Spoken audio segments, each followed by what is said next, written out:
Okay, there are three types of constructors. So I have said just now that we can have more than one constructors belong to a class. So, however, the constructor should be unique. Means we cannot have a constructor with same or similar types. So in this case, there are three types of constructors. First one is default constructors. Then we have no argument constructors, and we have parameterized. Parameterized means constructor with parameters. So, so if in the case of you didn't create or define any constructor for your class, automatically Java compiler will insert a default constructor on your behalf. So this constructor is known as default constructors. So what is default constructors? Default constructor is like this. Okay, it doesn't have any parameter. It has no arguments and no parameters. Default constructor is it didn't officially created just like this. Actually, this is a constructor with no arguments. Okay, so that is default constructors. Okay, and if we have more than one constructors type in our class, we call this concept as overloaded constructors or overloading constructors.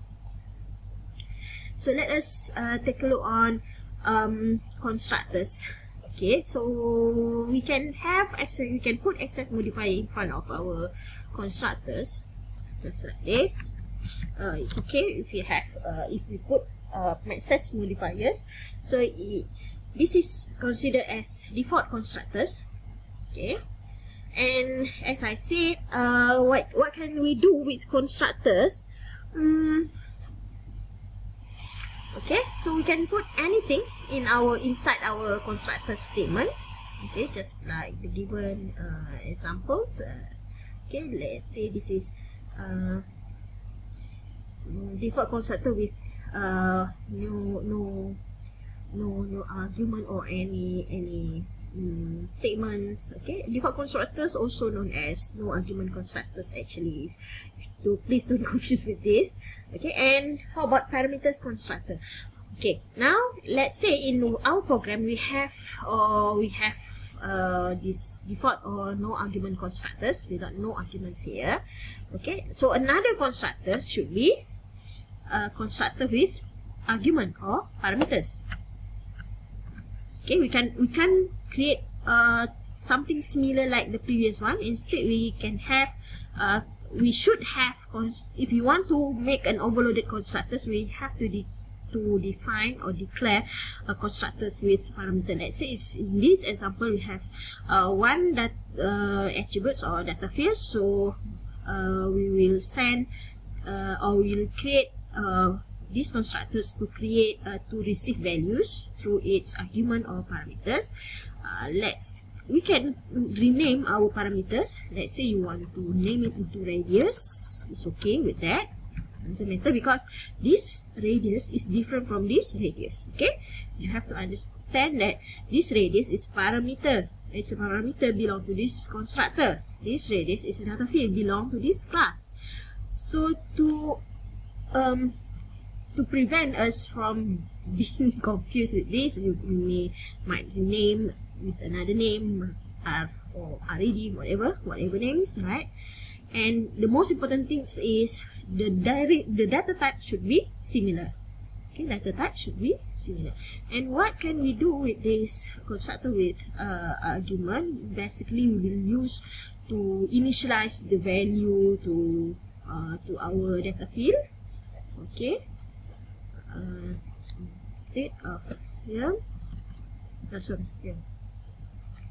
Okay, we will use this to initialize values to this radius. As example, we actually initialize the value for radius equal to 1, and now we will send another value to this radius through this parameter, right? Okay, and later I will show you how we can send values to this constructor with parameter. And here add values through this radius. Okay, value for radius. Second with radius. Okay.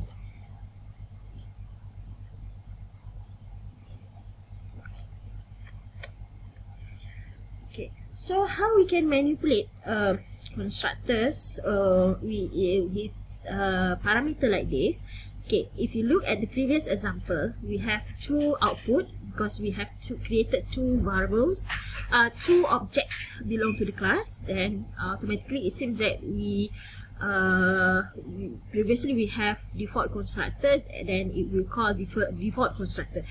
So in the case of constructor with parameters, okay, if we want to ensure that this constructor will be called when we create an object, so it seems that this constructor will receive values, so we have to send actual values here. Okay, for example, we send 2.0. So what happened when we write a value here, when we send a value here, so compiler will look into this statement. If there is no values, if in a program we have more than one constructor or overloaded constructor, what happened? A compiler will look at this at this case.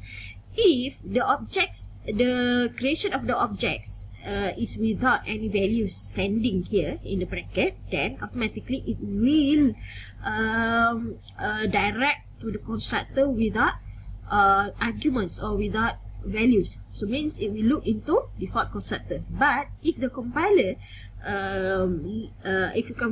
when the compiler observes there is a value sent here, so it will trying to match which constructors that can receive, that will be able to receive values.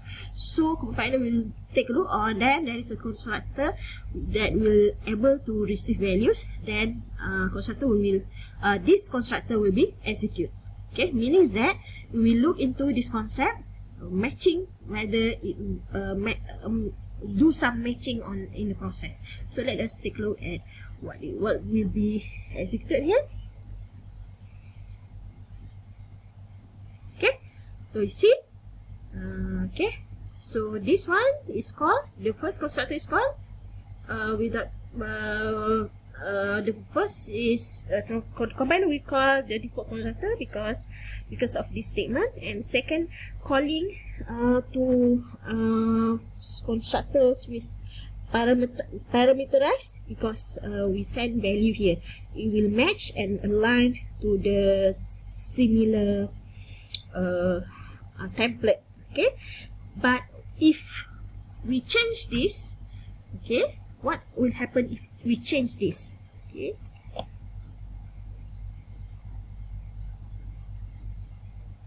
what happened? Only this constructor will be called, and there is no calling execution for this default constructor because it doesn't match with the requirement. Okay, it depends. And what happens if we do this?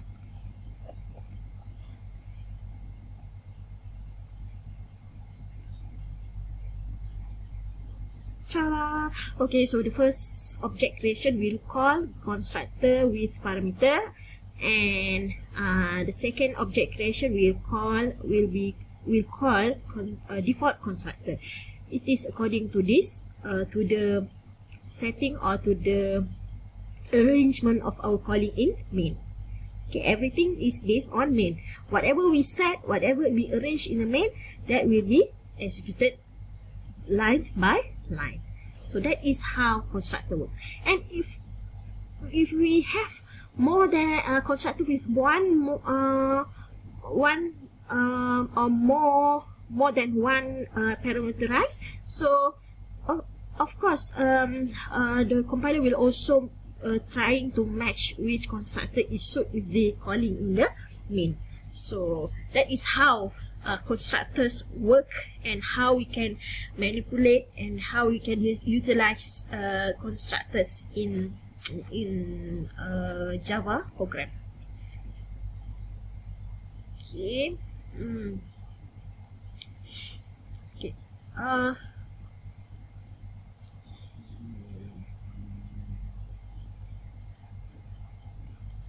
let us take a look into this. Okay, I think I have explained on method. Okay, hopefully you really understood our method, the difference between constructors. I've introduced constructors concept, so maybe you can just try some exercise example here. Okay, the things about constructors is you can have more than one constructors in the class. Of course, when we talk about constructors belong to the class, it has same names, only the difference is in terms of the parameters. Okay, so next, hopefully you can work on the lab exercise that I have shared previously in author, and do some exercise given here. And maybe you can, later on you can ask your